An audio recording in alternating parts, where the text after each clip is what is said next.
I think people will be really surprised. They will recognize Joseph's son. When I saw him in the movie, I was like, of course. Yeah, absolutely. But it also, I think this case shows you the weakness of eyewitness testimony. I mean, she saw them. She helped them do a drawing. She saw that movie. He's been on TV. And she never connected the two, which I could understand. Why did it take so long for investigators to find these suspects? Well, this happened in 1990, and that was very early on in the whole DNA process. So while the DNA was actually put in the system, neither one of these guys committed another crime that would require submitting DNA.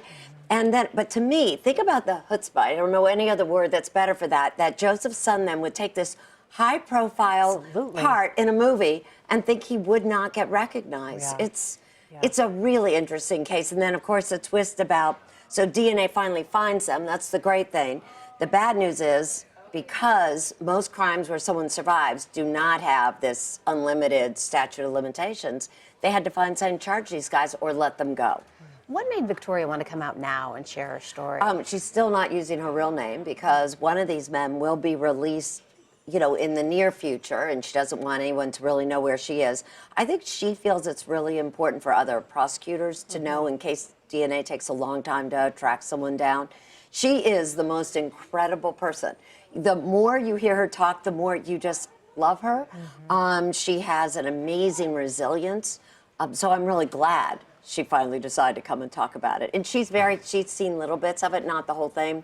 She's very happy she did it. I'm so curious about the legal tactic to try and use torture here, because we hear about so many of these sexual assault cases that have the statute of limitations expire, and for victims, that can sometimes, I think, have a chilling effect on other victims who might want to come forward. You often hear about people, you know, sort of suppressing these kinds of traumatic memories and then coming out years later only to find the statute of limitations has expired. You definitely need something like torture or something like attempted murder. Now, they actually tried to bring attempted murder, and the jury didn't find that because the two men let her go.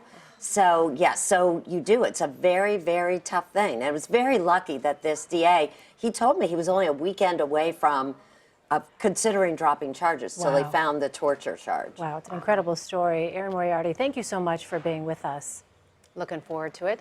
Of course, 48 Hours has a double feature Saturday night, beginning first at 9, 8 Central, with Peter Van Sant's A Vision of Murder. And then at 10, 9 Central, you can see Erin's full report, Live to Tell, My Name is Victoria. That's only on CBS.